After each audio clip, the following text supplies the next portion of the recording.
ಬಲಗೈ ಸಮುದಾಯದ ಬಾಂಧವರಲ್ಲಿ ವಿನಂತಿ ಮಾಡ್ಕೊಳ್ಳೋದೇನೆಂದರೆ, ನಮ್ಮ ಮುಂದಿನ ಮಕ್ಕಳ ಭವಿಷ್ಯಕ್ಕಾಗಿ ಮತ್ತು ಈಗ ನಮ್ಮ ಭವಿಷ್ಯಕ್ಕಾಗಿ ಇವತ್ತೇನು ಬಲಗೈ ಸಂಬಂಧಿತ ಜಾತಿಗಳಿಗೆ ನಾಗಮೋಹನ್ ದಾಸ್ ವರದಿಯಲ್ಲಿ ಆಗಿರ್ತಕ್ಕಂಥ ರೋಸ್ಟರ್ ಬಿಂದುವಿನ ಮಾಡಿಲ್ಲ, ರೋಸ್ಟರ್ ಬಿಂದುವಿನಲ್ಲೇ ಆಗಿರ್ತಕ್ಕಂಥ ಅನ್ಯಾಯವನ್ನು ಸರಿಪಡಿಸಿ ನೀವು ಒಳ ಮೀಸಲಾತಿಯನ್ನು ಜಾರಿ ಮಾಡಿ ಅಂತ ಹೇಳಿದ್ದು ನಮ್ಮದು ಮುಖ್ಯ ಉದ್ದೇಶ ಆಗಿರ್ತದೆ.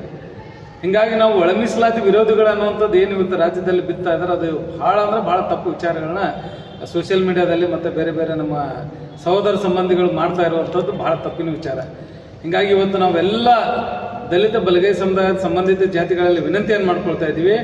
ಇದು ಒಬ್ಬ ಜ್ಞಾನ ಪ್ರಕಾಶ್ ಸ್ವಾಮೀಜಿಯವ್ರಿಗೆ ಸಂಬಂಧಪಟ್ಟಿದ್ದಲ್ಲ, ಒಬ್ಬ ರಾಜಶೇಖರ್ ಹೆಡಳ್ಳಿ ಸರ್ ಅವ್ರಿಗೆ ಸಂಬಂಧಪಟ್ಟಿದ್ದಲ್ಲ, ಇಡೀ ನಮ್ಮ ಕುಲ ಬಾಂಧವರಿಗೆ ಸಂಬಂಧಪಟ್ಟಿರುವಂಥದ್ದು, ನಮ್ಮ ಮಕ್ಕಳ ಭವಿಷ್ಯಕ್ಕಾಗಿ ಸಂಬಂಧಪಟ್ಟಿರುವಂಥದ್ದು.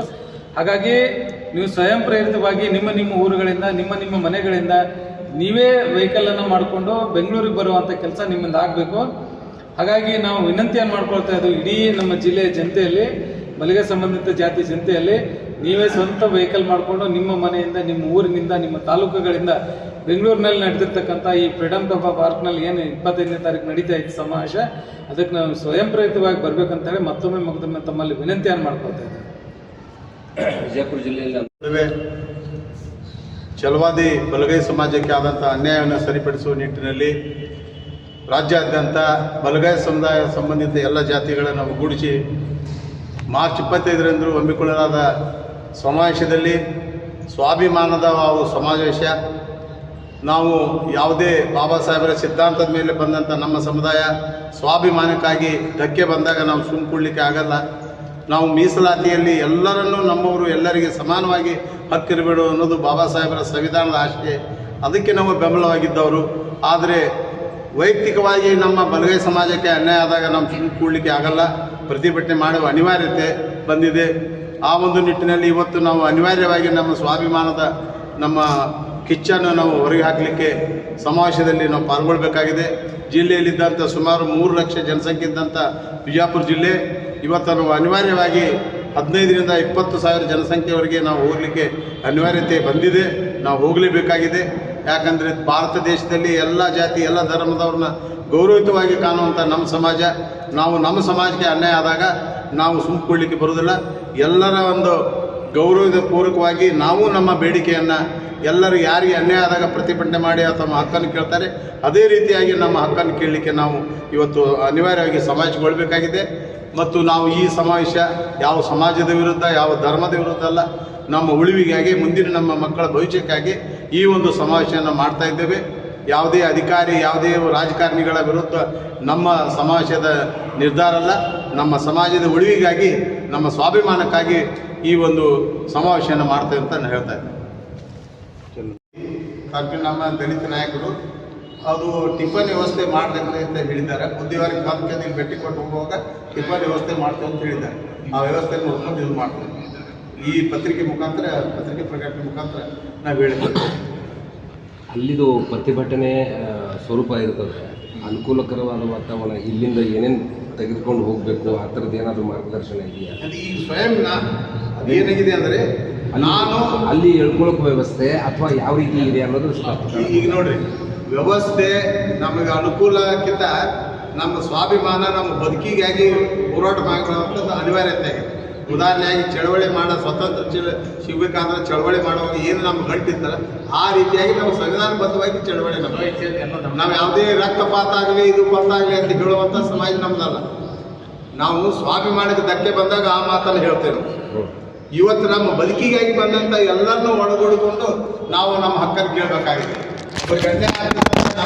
ನಿಮ್ಗೆ ಅನ್ಯಾಯ ಆದರೂ ಪರವಾಗಿಲ್ಲ, 15,000 ಜನಸಂಖ್ಯೆ ಬರ್ಬೇಕಂತ ಇದೆ ಸರ್. ಅದು ಇನ್ನೂ ಏರ್ತಾ ಇದೆ, ಹೆಚ್ಚು ಕಡಿಮೆ ಆಗೋದು. ಈಗ ಫೋನ್ ಬರ್ಲಿಕ್ಕತ್ತೇವ್ರಿ, ಫೋನ್ ಬಂದು ಎಲ್ಲ ತಾಲೂಕಿಂದ ನಾವು ಇಷ್ಟು ಜನ ಬರ್ತೀವಿ, ಇಷ್ಟು ಗಾಡಿ ಮಾಡ್ಕೊಳತ್ತೇವ್ರಿ, ನಾವು ಬರ್ತೀವ್ರಿ ಅಂತ ಹೇಳತ್ತಾರೆ. ನಾವು ಸಮಾಜದಿಂದ ಏನು ಹೇಳತ್ತೇವೆ ಅಂದರೆ, ವೃದ್ಧರು ಚಿಕ್ಕ ಮಕ್ಕಳನ್ನು ತರಬೇಡ್ರಿ, ಎಲ್ಲ ನೀವು ಹೋರಾಟ ಮಾಡೋರಂಥ ಶಕ್ತಿದ್ದಂಥವ್ರು ಬರ್ರಿ ಅಂತ ಹೇಳತ್ತೇವೆ. ಈಗ ಅದು ಆಗಲೇ 10,000 ಇತ್ತು. ಈಗ ಮತ್ತೆ ಫೋನ್ಗಳ ಮುಖಾಂತರ ಬಂದು ನೋಡಿದ್ರೆ 15ರಿಂದ 20 ತಲುಪೋದು ಅಂತ ನಮ್ಮ ಉದ್ದೇಶ. ಇಲ್ಲಿ ಸುಮಾರು ನಾವು 3 ಲಕ್ಷ ಜನಸಂಖ್ಯೆ ಇದೆ ನಾವು ಬಲಗೈ ಸಮಾಜ ಬಿಜಾಪುರ ಜಿಲ್ಲೆಯಲ್ಲಿ. ಒಂದು 10-20 ಸಾವಿರ ಹೋದ್ರೆ ಏನು ನಮ್ಗೆ ಎಲ್ಲರಿಗೂ ಅಷ್ಟು ಸಶಕ್ತ ಒಂದು 20,000 ಇದೆ. ಆದರೆ ಹೋಗ್ಲಿಕ್ಕೆ ವ್ಯವಸ್ಥೆ ಸ್ವಯಂ ನಮ್ಮ ಅನಿವಾರ್ಯತೆ ಇದೆ ಬದುಕಿಗಾಗಿ ಬದುಕಿಗಾಗಿ ನಮ್ಮ ಮುಂದಿನ ಭವಿಷ್ಯಕ್ಕಾಗಿ ಅನಿವಾರ್ಯವಾಗಿ ನಾವು ಮಾಡಬೇಕಾಗಿದೆ. ನಾವು ಯಾವುದೋ ಉಳಿದವ್ರು ಕೇಳುವಂಥ ಮೀಸಲಾತಿ ಏನಿದೆಲ್ಲ ನಮ್ಗೆ ಹೆಚ್ಚು ಬೇಕು ನಾವೇ ವಾರಸದಾರನ್ನ ನಾವಲ್ಲ. ಸಂವಿಧಾನದಾಗಿದ್ದಂಗೆ ಎಲ್ಲರನ್ನು ಸಮಾನಪಡಿಸುವಂಥ ನಿಟ್ಟಿನಾಗ ನಮಗೂ ಸಮಾನವಾಗಿ ನಮ್ಮ ಹಕ್ಕು ಬರಲಿ. ಇಷ್ಟೇ ನಮ್ಮ ಬೇಡಿಕೆ. ನಾವು ಯಾರ ವಿರುದ್ಧ ಯಾರ ಪರ ಅಲ್ಲ. ನಾವು ಶರಣ ಸಿಂಧೆ ಅವರು ಸರ್ಗಲಣ್ಣ ಅವರು ನಮ್ಮ ಜೊತೆಗಿದ್ದಾರೆ. ಹಾಗೆ ನಮ್ಮ ಒಡನಾಡಿಗಳಾಗಿರ್ತಕ್ಕಂಥ ಪರಶುರಾಮ್ ದಿಂಡೋರ್ ಅವರು ನಮ್ಮ ಜೊತೆಗಿದ್ದಾರೆ. ಇನ್ನೋರು ಒಡನಾಡಿಯಾಗಿರ್ತಕ್ಕಂಥ ಶರಣ ಸಿಂಧೆ ಅವರು ನಮ್ಮ ಜೊತೆಗಿದ್ದಾರೆ. ಭಾರತೀಯ ದ್ರಾವಿಡ ಜನಸೇನೆಯ ರಾಜ್ಯ ಸಂಚಾಲಕರಾಗಿರ್ತಕ್ಕಂಥ ರಮೇಶ್ ಕೌಲ್ಗಿ ಅವರು ಕೂಡ ನಮ್ಮ ಜೊತೆಗಿದ್ದಾರೆ. ಹಾಗೆ ಮತ್ತೆ ನಮ್ಮ ಸಹೋದರಾಗಿರ್ತಕ್ಕಂಥ ರಾಜೀವ್ ತರು ಅವರು ನಮ್ಮ ಜೊತೆಗಿದ್ದಾರೆ. ಸುರೇಶ್ ಮೊಗಲೇಶ್ವರ್ ಅವರು ಇದ್ದಾರೆ. ಮಲ್ಲು ಆದಿಮುನಿ ಅವರು ಕೂಡ ನಮ್ಮ ಜೊತೆಗಿದ್ದಾರೆ. ಅದಕ್ಕೆ ಈ ಪತ್ರಿಕಾಗೋಷ್ಠಿ ಜಿಲ್ಲೆಯಿಂದ ಕನಿಷ್ಠ ಅಂದರೂ ಕೂಡ ಈಗಾಗ ನಮ್ಮ ಹಿರಿಯರೆಲ್ಲರೂ ಹೇಳಿದ್ದಾರೆ 10,000 ನಾವು ಜನ ಆದರೂ ಕೂಡ ಅಲ್ಲಿ ಪಾಲ್ಗೊಳ್ಳಬೇಕು. ಬಿಜಾಪುರ ಜಿಲ್ಲೆ ಐತಿಹಾಸಿಕವಾದಂಥ ಜಿಲ್ಲೆ. ಇಲ್ಲಿ ಬಾಬಾ ಸಾಹೇಬ್ ಅಂಬೇಡ್ಕರ್ ಅವರು ಇಲ್ಲಿ ಬಂದು ಹೋದಂಥ ಜಿಲ್ಲೆ.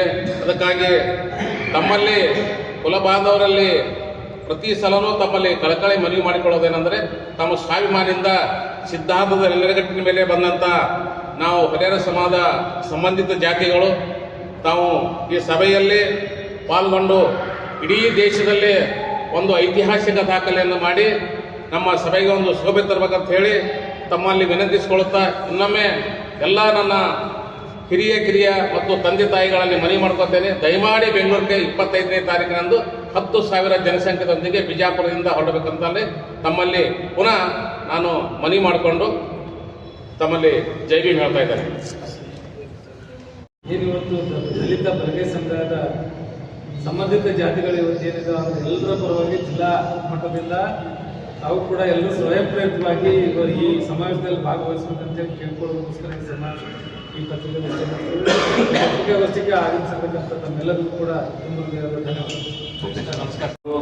ಮನೋಹರ್ ಸರ್, ಅಡವಪ್ಪಣ್ಣ ಸಾಲಗಲ್ ಅವರು ಹಾಗೂ ಇತರೆ ಎಲ್ಲ ನಮ್ಮ ನಾಯಕರುಗಳು ನಡೆಸಿಕೊಡ್ತಾ ಇದ್ದಾರೆ. ಯಾಕಪ್ಪ ಅಂದ್ರೆ ಇದು ಒಂದು ಸ್ವಾಭಿಮಾನದ ಸಂಕೇತ. ಯಾಕಪ್ಪ ಅಂದ್ರೆ ಬಲಗಾಯಿ ಸಮುದಾಯದ ಒಂದು ಸ್ವಾಭಿಮಾನ ಸಂಕೇತ.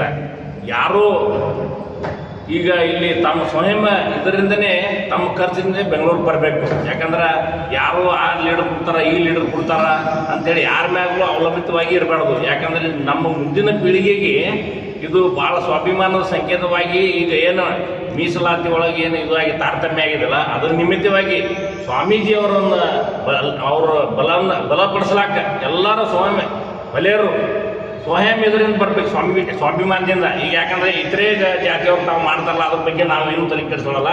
ಯಾಕಂದ್ರೆ ನಮ್ಮಲ್ಲಿ ಬಾಬಾ ಸಾಹೇಬ್ ಅಂಬೇಡ್ಕರ್ ಅವ್ರನ್ನ ಹಿಡ್ಕೊಂಡು ಖರ್ಗೆ ಸಾಹೇಬ್ರದಿಂದ ಎಲ್ಲ ಜನಾಂಗನ ತೊಗೊಂಡು ಹೋದಂಥ ನಮ್ಮ ಸಮುದಾಯ.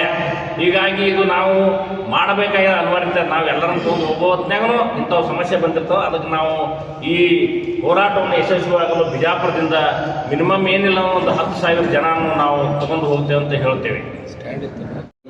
ಇರ್ತಕ್ಕಂಥ ಹೋರಾಟ. ಈ ಹೋರಾಟದ ನೇತೃತ್ವವನ್ನು ವಹಿಸಿಕೊಂಡಂಥ ಹುಲಿಂಗ ಪೆದ್ದ ಮಠದ ಜ್ಞಾನ ಪ್ರಕಾಶ್ ಸ್ವಾಮೀಜಿಯವರ ನೇತೃತ್ವದಲ್ಲಿ ಇಡೀ ಕರ್ನಾಟಕ ರಾಜ್ಯದ ಬಲಗೈ ಸಮಾಜಿತ ಸಮುದಾಯವು ಸ್ವಾಭಿಮಾನದ ಸಮಸ್ಯೆ ಆಗಿದ್ದು ಡಾಕ್ಟರ್ ಬಾಬಾ ಸಾಹೇಬ್ ಅಂಬೇಡ್ಕರ್ ಅವರು ಹೇಳಿದಂತೆ ಸ್ವಾಭಿಮಾನ ಮತ್ತು ಸೌಲಭ್ಯ ಇರ್ತಕ್ಕಂಥ ರಾಷ್ಟ್ರ ಬಿಂದುವಿನಲ್ಲಿ ಏನು ಬಲಗೈ ಸಮಾಜಕ್ಕೆ ಅನ್ಯಾಯ ಆಗಿದೆ, ಈ ಅನ್ಯಾಯವನ್ನು ಸರ್ಕಾರಕ್ಕೆ ಸರಿಪಡಿಸೋದಕ್ಕೆ ಒತ್ತಾಯ ಮಾಡಿ ಏನು ಜ್ಞಾನ ಪ್ರಕಾಶ್ ಸ್ವಾಮೀಜಿಯವರು 25ನೇ ತಾರೀಕು ದಿವಸ ಬೆಂಗಳೂರು ಫ್ರೀಡಂ ಪಾರ್ಕ್ನಲ್ಲಿ ಬೃಹತ್ ಒಂದೇನು ಪ್ರತಿಭಟನೆಯನ್ನು ಹಮ್ಮಿಕೊಂಡಿದ್ದಾರೆ.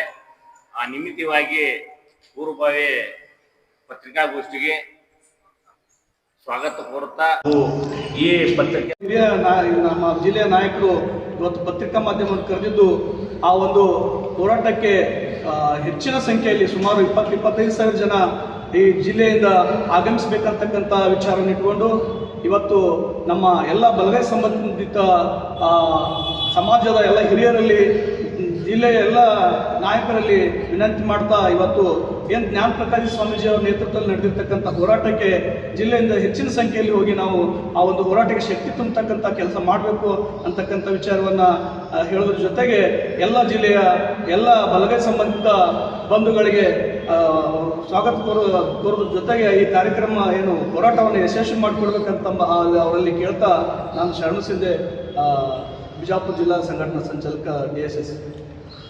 ಸರ್ಕಾರ ವಿರುದ್ಧ ಸರ್ಕಾರದ ಮೇಲೆ ನಾವು ನಮ್ಮ ಸ್ವಾಭಿಮಾನದ ನಮ್ಮ ಹಕ್ಕನ್ನು ಕೊಡ್ರಿ ಅಂತಕ್ಕಂಥ ವಿಚಾರವನ್ನು ನಾವು ಸಮಾವೇಶದಲ್ಲಿ ನಾವು ಭಾಗವಹಿಸ್ತಾ ಇದ್ದೇವೆ.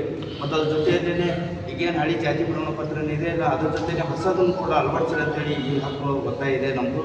ನಾವು ಯಾರ ವಿರುದ್ಧನಲ್ಲ, ನಾವು ಸರ್ಕಾರದ ವಿರುದ್ಧ ನಮ್ಮ ಹಕ್ಕು ಕೊಡ್ರಿ ಅಂತಕ್ಕಂಥದ್ದು, ನಮ್ಮ ಸಮಾನತೆ ಹಕ್ಕು ಬೇಕು ಅಂತಕ್ಕಂಥ ವಿಚಾರ ಇಟ್ಕೊಂಡು ನಮ್ಮ ಸಮಾಜದ ಬುದ್ಧಿಜೀವಿಗಳು ಇವತ್ತು ಕರ್ನಾಟಕ ರಾಜ್ಯದಲ್ಲಿ ಅತ್ಯುನ್ನತವಾದಂಥ ಹೋರಾಟವನ್ನು ಏರ್ಪಡಿಸಿದ್ದಾರೆ. ಆ ಹೋರಾಟದಲ್ಲಿ ಅವರಿಗೆ ಬೆಂಬಲವನ್ನು ಸೂಚಿಸಬೇಕಾದ್ರೆ ನಾವೆಲ್ಲ ಬಲಗಾಯಿ ಸಮಾಜದ ನಾಯಕರು ಮತ್ತು ಎಲ್ಲ ಹುಡುಗಿಯರು ಕೂಡಿಕೊಂಡು ಇವತ್ತು ನಮ್ಮ ಸ್ವಾಭಿಮಾನದ ಹೋರಾಟಕ್ಕೆ ನಾವು ಬೆಂಗಳೂರಿಗೆ ಹೋಗ್ತಕ್ಕಂಥ ವ್ಯವಸ್ಥೆಯನ್ನು ನಮ್ಮೆಲ್ಲ ಸ್ವಯಂ ಪ್ರೇರಿತವಾಗಿ ನಾವು ಮಾಡ್ತಾ ಇದ್ದೇವೆ ಅಂತ ಹೇಳಕ್ಕೆ ನನಗೂ ಅವಕಾಶ ಮಾಡಿಕೊಟ್ಟಂಥ ತಮ್ಮೆಲ್ಲರೂ ಮತ್ತೊಮ್ಮೆ ಧನ್ಯವಾದಗಳು. ನನ್ನ ಮಾತನ್ನು ಮುಗಿಸ್ತೇನೆ. ವರ್ಷ ಅಂತ ಹೇಳಿ.